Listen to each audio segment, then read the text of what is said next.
Malam hari, Aisyah sedang mengaji selepas melaksanakan sholat maghrib. Tiba-tiba terdengar bel rumahnya berbunyi. Dengan masih mengenakan mukena, dia mencoba melihat siapa yang datang. Mengetahui jika itu adalah Naila lewat layar intercom, dia lalu membukanya. Naila masuk dengan sumringah. Seperti biasa, dia berdandan dengan sangat cantiknya. "Halo Aisyah, bolehkan aku main?" ucapnya sambil meloyong masuk ke dalam. Aisyah hanya menggeleng-gelengkan kepalanya. "Tumben malam-malam kesini? Ada apa?" tanya Aisyah sambil melihat Naila yang sudah duduk di sofa. "Tidak ada, aku hanya ingin mengobrol saja denganmu. Aku bosan sendirian di rumah." Aisyah duduk, mengambil kembali Quran dan membacanya lagi. Naila nampak kesal karena Aisyah mengacuhkannya. Dia merasa bosan karena Aisyah tidak kunjung berhenti mengaji. Hingga cukup lama Naila kebosanan lalu berpamitan untuk pulang. "Kenapa pulang? Kamu belum bertemu dengan suamiku?" ucap Aisyah sambil tersenyum. "Apa maksudmu?" Naila yang kaget langsung menghentikan langkahnya. Dia lalu terlihat salah tingkah dan pergi dengan terburu-buru meninggalkan rumah Aisyah. Aisyah tersenyum sendiri melihat kelakuannya. Dari reaksinya barusan, dia menjadi sangat yakin jika memang tetangganya itu ingin menarik simpati suaminya. Aisyah hanya bisa menahan tawa sambil menggeleng-gelengkan kepalanya. Dia lantas berpikir jika mungkinkah rasa kecewa Naila akan suami dan rumah tangganya yang tidak bahagia membuatnya menjadi iri akan kebahagiaannya dan Alfian. Larut malam Alfian baru pulang. Dia terlihat sangat capek dan berjalan dengan lunglai memasuki rumah. Dia kaget mendapati Aisyah yang masih mengenakan mukena ketiduran menunggunya di atas sofa. Dengan perlahan, dia lalu menghampirinya. Alfian mencium kening istrinya, membuat Aisyah terbangun dari tidurnya. "Sayang, kenapa tidur di sini?" Aisyah beringsut memeluk suaminya. "Maaf, aku ketiduran," ucap Aisyah sambil mengerjapkan matanya. Alfian lalu mengajak istrinya untuk masuk ke dalam kamar. Dia menyuruh istrinya untuk melanjutkan tidur, sementara dia akan mandi dan berganti baju. Setelah memakai baju, Alfian segera menaiki tempat tidur di mana istrinya ternyata masih belum tidur karena menunggunya. Seperti biasa, mereka lalu bercengkrama sejenak. Alfian menceritakan jika hari ini dia bertemu dengan pasien, seorang anak perempuan yang lucu dan menggemaskan, dan itu menarik perhatiannya. "Sayang, jika boleh memilih, aku ingin anak pertama kita juga perempuan," ucapnya sambil memeluk erat istrinya. Aisyah tersenyum. Perempuan, sedari kecil, dia sudah membuka pintu surga untuk ayahnya. Setelah dewasa, dia menyempurnakan separuh agama suaminya. Dan setelah menjadi ibu, surga menjadi berada di bawah telapak kakinya. Pagi-pagi, Aisyah dan suaminya yang sedang bersarapan tiba-tiba dikagetkan oleh suara seseorang yang mengetuk pintu dengan kencangnya. Naila mengetuk sambil memanggil-manggil Aisyah berulang kali. Aisyah yang kaget segera membuka pintu setelah mendapatkan izin dari suaminya. Seketika Naila masuk ke dalam sambil memegang perutnya dan meringis kesakitan. Dia terus mengadu beberapa kali sambil duduk di atas sofa. "Kenapa?" tanya Aisyah panik. "Perutku sakit, aduh." Naila meringis. "Aduh Pak Dokter, tolong periksa, kenapa perutku sakit sekali?" ucap Naila meringis sambil sesekali melirik Alfian. Aisyah lalu melihat sedikit curiga. Dia melihat suaminya yang sama sekali tidak nampak panik. "Aduh Pak Dokter, tolong periksa perutku, kenapa sakit sekali rasanya?" Naila kini telah berbaling di atas sofa. "Sayang, kamu harus memeriksanya." Aisyah melihat suaminya. Alfian terlihat kaget. "Periksa dia? Aku akan mengambil pisau dulu," ucapnya lagi sambil akan melangkah. Naila langsung terdiam mendengar perkataan Aisyah. "Apa? Pisau untuk apa?" tanya Naila melihat Aisyah dengan kaget. "Iya, suamiku dokter spesialis bedah. Dia harus membuka perutmu untuk melihat apa penyakitmu." Naila langsung berdiri. "Sepertinya aku baik-baik saja sekarang." Naila masuk ke dalam rumahnya dengan marah-marah. Dia lalu menghempaskan dirinya pada sofa sambil bersungut-sungut. Aisyah itu pintar sekali. Kenapa dia bisa tahu jika aku mengincar suaminya? Gumamnya dengan pelan. Tapi aku tidak peduli. Walaupun dia sudah tahu, aku tetap akan berusaha menarik perhatian dokter tampan itu. Aku yakin dengan kecantikan wajahku dan keindahan tubuhku ini, suaminya lambat laun akan melirikku. Naila tersenyum sendiri. Jika dibandingkan denganku, aku yakin jika Aisyah itu tidak ada apa-apanya. Dia terus menutupi wajah dan seluruh tubuhnya pasti karena dia tidak percaya diri. Naila terus bergumam sendiri hingga membuatnya tidak sadar jika Andra, suaminya yang baru bangun, terheran-heran melihatnya. Mau kemana kamu sudah dandan pagi-pagi? Andra ternyata bertanya sambil menguap. Bukannya menjawab, Naila malah melihat suaminya dengan kesal dan jijik. Apa tidak ada lagi makanan?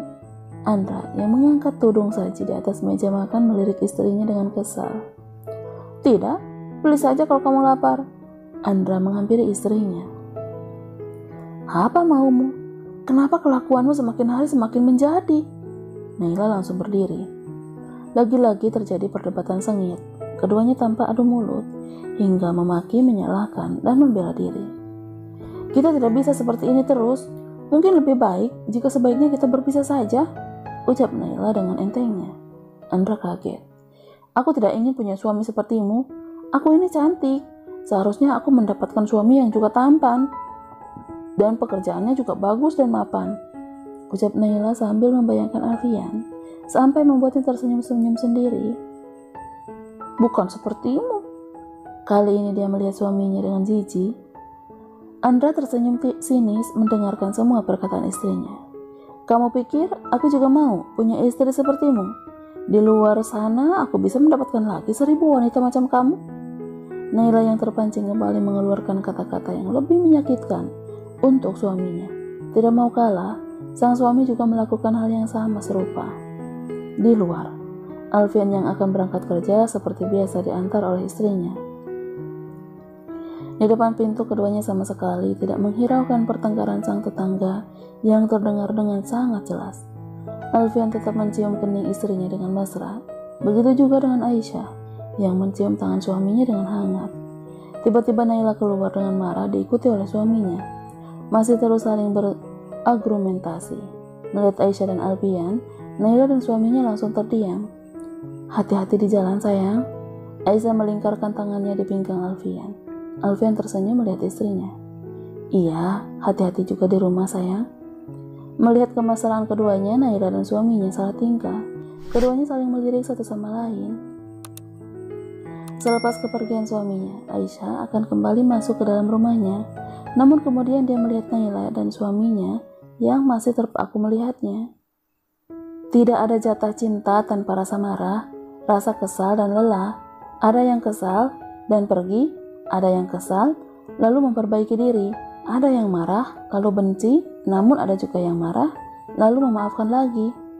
Semuanya tergantung dari kekuatan cinta yang kalian rasa, semua kenangan yang kalian punya, dan perjuangan yang sudah kalian lalui bersama. Aisyah lalu masuk ke dalam rumahnya. Naila dan Andra tertegun. Anita duduk dengan sedih di depan sebuah pusara. Sesekali dia menyeka air mata di pipinya. Papa, maafkan Nita, gumamnya lirih. Anita menunduk sedih, mengingat kembali kebersamaannya dengan sang ayah beberapa tahun yang lalu. Sebagai anak perempuan satu-satunya, tentunya dia menjadi anak kesayangan yang selalu dimanja. Tak pernah sekalipun sang ayah membentak atau memarahinya.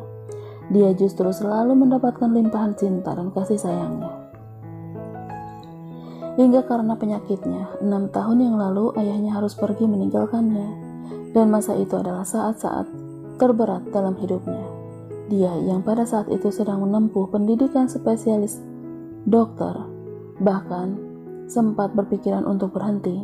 Namun urung berkat sang ibu yang mengingatkannya jika menjadi seorang dokter adalah impian terbesar sang ayah untuknya.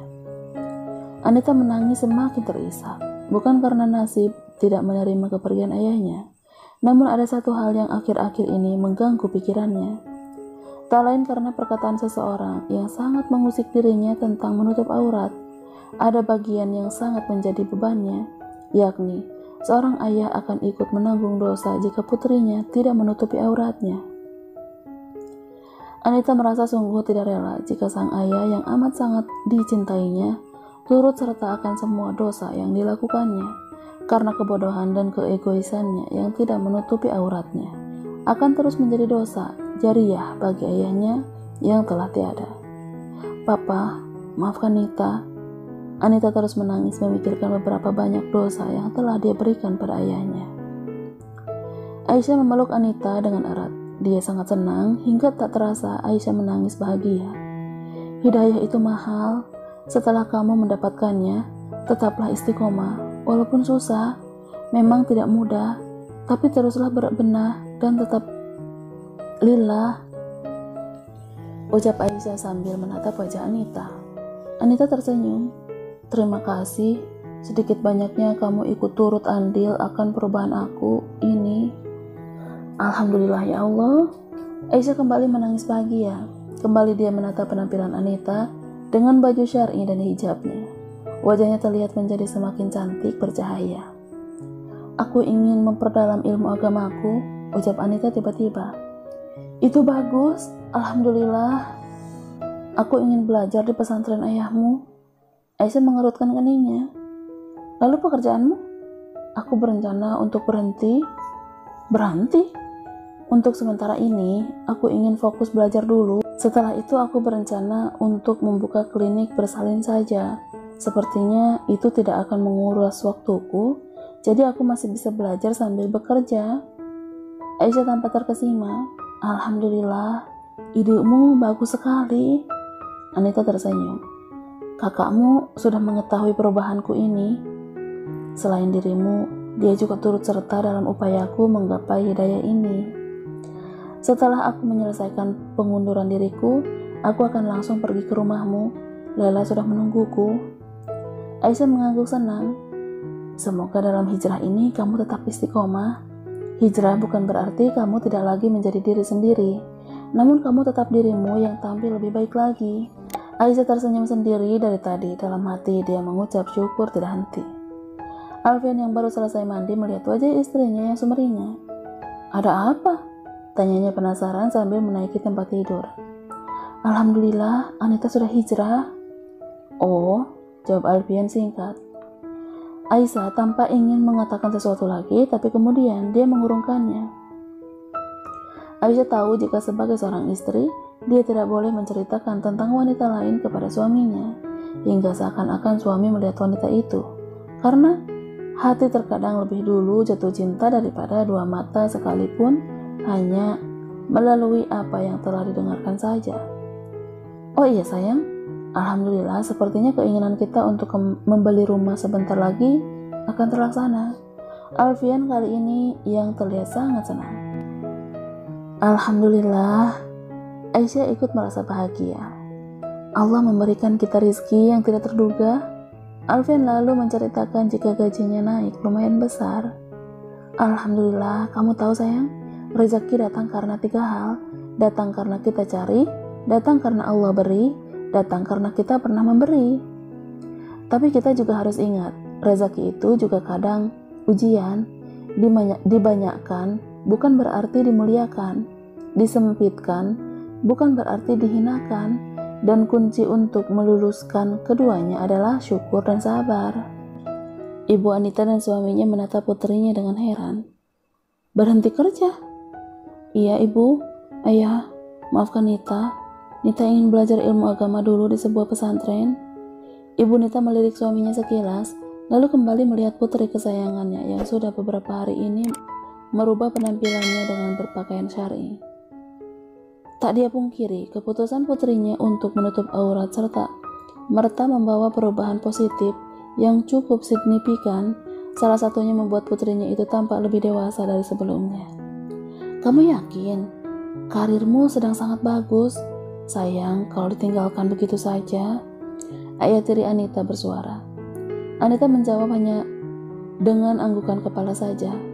Ibu Anita mendekati putrinya. Baiklah, kalau itu sudah jadi keinginanmu, ibu dan ayahmu akan mendukung apapun asalkan itu yang terbaik untukmu.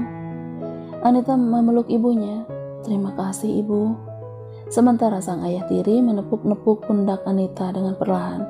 Sama seperti istrinya, dia akan mendukung apapun itu keputusan Anita. Karena walaupun dia bukan anak kandungnya, namun dirinya tetap menyayangi Anita seperti putrinya sendiri. Anita terharu karena disambut dengan hangat oleh Lela dan seluruh keluarganya. Mereka semua menyambutnya dengan gembira, seolah-olah sudah benar-benar melupakan semua perbuatannya tempo hari yang telah mencoba merusak rumah tangga Aisyah. Umi membawa Anita ke dalam rumah, menunjukkan kamar yang sudah dia sediakan untuknya. Tidak, Umi, aku akan tinggal bersama para santri lainnya saja. Aku tidak mau tinggal di sini dan merepotkan Umi sekeluarga. Umi langsung menggelengkan kepalanya. Tidak, Nak, lebih baik kamu tinggal bersama kami di sini. Tapi Umi, tidak, Nak, kamu sudah Umi anggap anak Umi. Jadi, kamu harus tinggal di sini bersama kita. Ini juga pesan Aisyah kepada kami, jika kamu harus tinggal bersama kami. Anita menyerah, walaupun merasa tidak enak hati, malu dan sungkan, tapi akhirnya dia bersedia untuk tinggal di sana. Melihat perlakuan mereka semua, Anita merasa beruntung telah dipertemukan dengan orang-orang baik yang tidak dapat dipungkiri bahwa berkat mereka jugalah dirinya bisa mendapatkan hidayah, hingga kini dia berhijrah.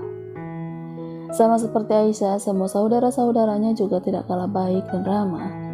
Mereka dengan senang hati menerima kedatangan Anita, terlebih setelah mengetahui maksud dan tujuannya. Mereka langsung terharu dan merasa takjub akan niat baiknya untuk belajar ilmu agama lagi, hingga rela meninggalkan karirnya sebagai seorang dokter yang sedang berkembang. Apa kamu sudah siap berhijrah? Tanya Zainab yang ternyata seusia dengan Anita. Anita sejenak terlihat bingung mendengar pertanyaan Zainab. Aku siap, jawab Anita yakin. Zainab tersenyum. Alhamdulillah, tapi yang harus kamu tahu, jika tiada hijrah tanpa ujian. Hijrah ibarat obat yang pahit, tapi sebenarnya itu untuk kesembuhan kita sendiri, untuk keselamatan dan kebaikan kita di dunia dan akhirat nanti. Siapkan dirimu dari cacian, makian, hinaan, ejekan, dan mungkin perkataan soalim dari orang-orang sekitarmu. Anita terdiam meresapi perkataan Zainab. Hijrah bukan hanya sekedar berpakaian syar'i, ada akhlak dan perilaku yang juga dituntut harus syar'i, karena setelah hijrah masih ada istiqomah yang pasti dipertanyakan. Insya Allah, istiqomah memang butuh perjuangan. Sesulit apapun, aku akan bertahan. Alfian terlihat fokus menatap layar laptopnya. Sudah beberapa jam ini dia duduk di meja kerjanya dengan serius. Karena malam yang semakin larut, Aisyah menghampiri suaminya, mengajaknya untuk beristirahat. Alfian malah menarik istrinya untuk duduk di pangkuannya. Sebentar lagi sayang, aku harus mempelajari penyakit dari pasien yang akan aku operasi besok. Aisyah yang melingkarkan tangannya pada leher sang suami ikut menatap layar laptop di mana dia sama sekali tidak mengerti akan banyaknya istilah medis yang tertera di sana. Sudah malam, besok saja. Sesudah sholat subuh dilanjutkan lagi. Sekarang sebaiknya kita tidur, ucap Aisyah lagi mengingatkan suaminya. Baiklah sayang. Alfian mematikan laptopnya. Dia lalu mendekap erat tubuh sang istri dengan kedua tangannya sambil menciumi Aisyah dengan mesra. Aku mencintaimu, bisik Alfian berkali-kali. Apa arti cinta menurut ilmu kedokteran? Tanya Aisyah usil. Alfian terlihat berpikir, jatuh cinta adalah ketika hormon oksitosin meningkat, hormon yang membuat perasaan sangat gembira, sampai-sampai menyebabkan jantung berdetak kencang dan telapak tangan berkeringat saat seseorang mengalami jatuh cinta. Kondisi tubuhnya dibanjiri dengan beberapa hormon yang menghasilkan perasaan yang senang, obsesi, dan juga kedekatan. Jatuh cinta memang berawal dari mata, namun dari mata perasaan itu diproses melalui pikiran. jawab Alfian panjang lebar. Aisyah tertawa mendengarkan penjelasan suaminya. Kalau menurutmu, apa itu cinta? Tanya Alfian balik. Cinta adalah suatu perasaan kasih sayang yang merupakan fitrah manusia dan juga karunia Allah dalam penciptaan alam semesta. Cinta itu hanya kepada Allah. Cinta itu kepada apa yang dicintai oleh Allah. Cinta itu untuk dan karena Allah. Jadi aku juga mencintaimu karena Allah. Lanjut Aisyah lagi. Alfian tersenyum. Naila seperti biasanya berdandan secantik mungkin. Tekadnya yang ingin menarik perhatian Alfian rupanya tidak surut walaupun dia tahu jika Aisyah sudah mengetahuinya. Dia yang sangat percaya diri akan kecantikan dan kemolekan tubuhnya merasa yakin jika Alfian akan tergoda. Hal itu dia lakukan karena ingin Alfian menjadi miliknya, apalagi setelah pertengkaran terakhir dirinya dan suaminya. Sang suami tidak pulang hingga saat ini, yang lantas kemudian dia yakini jika suaminya telah memutuskan untuk pergi meninggalkannya. Karena itu dia harus segera mencari pengganti yang lebih baik dari suaminya. Sebagai pengobat rasa kecewa, keluarganya dulu karena telah memilih laki-laki yang salah, maka kali ini dia harus memperkenalkan seorang pria istimewa yang akan membuat ayah dan seluruh keluarganya bangga. Dan menurutnya jika Dr. Alfian adalah laki-laki yang tepat, dia sosok pria yang sempurna untuk dijadikan suaminya. Walaupun tahu jika yang dilakukannya salah, namun demi kebahagiaannya dan seluruh keluarganya, dia rela melakukan apapun, termasuk merebut milik orang lain. Apalagi yang dia lakukan kini bahkan sudah lumrah. Seorang wanita merebut suami orang lain, seperti yang sudah dilakukan beberapa orang temannya. Naila berdiri di depan pintu menunggu Alfian keluar dari rumahnya. Beruntung, tak berapa lama Alfian keluar, sendirian, membuat berpikir jika inilah kesempatannya. Selamat pagi, Dok. Alfian sama sekali tidak melirik atau menjawab sapaannya. Dia tetap berjalan. Naila langsung menghalangi jalannya. Alfian kaget. Sombong sekali, ucapnya dengan genit. Alfian terlihat marah. Dia memalingkan wajahnya sambil menggertakkan giginya. Sayang, tiba-tiba terdengar suara Aisyah di belakangnya. Aisyah menghampiri suaminya yang dihalangi oleh Naila. Aisyah melihat Naila sambil tersenyum. Permisi, suamiku mau lewat. Naila yang kesal karena kedatangan Aisyah menggeserkan badannya. Alfian lalu berjalan meninggalkan keduanya dengan wajahnya yang kesal. Aisyah lalu menatap Naila dari atas hingga ke bawah dengan pakaian seksi dan make up-nya yang tebal. Suamiku tidak akan pernah tertarik kepadamu. Walaupun kamu bertelanjang di depannya sekalipun, dia tidak akan pernah melirikmu sama sekali. Sini, aku beritahu, ucap Aisyah lagi. Jangan jadi perempuan hina yang menjadikan aurat sebagai umpan untuk menggoda suami orang. Jangan sibuk mempercantik fisik, berusaha tampil cantik dengan memakai bedak dan lipstik. Itu semua tidak akan membuat suamiku tertarik. Aku hanya mengingatkan, aku tahu nerakamu bukan urusanku, karena surga juga belum tentu menjadi tempatku. Modal cantik akan kalah menarik dengan wanita yang akhlak dan agamanya baik. Zaidan turun dari mobilnya. Sesaat dia tertegun melihat mobil di sampingnya, mobil yang rasa-rasanya sering dia lihat. Dia lalu melirik sekeliling. Di tempat parkiran pondok pesantren itu, dia nampak mencari seseorang.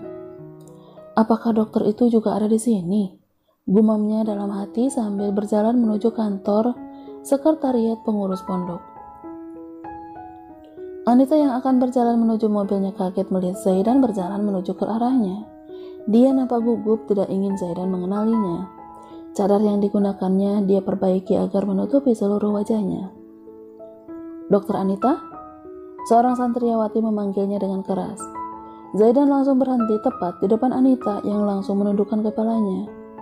Zaidan tersenyum ketika tahu jika di depannya adalah dokter yang dia cari sendiri sedari tadi. Assalamualaikum, ucap Zaidan dengan sangat bahagia melihat penampilan Anita. Waalaikumsalam, jawabnya singkat lalu langsung berjalan tergesa-gesa menghampiri santri yang memanggilnya tadi.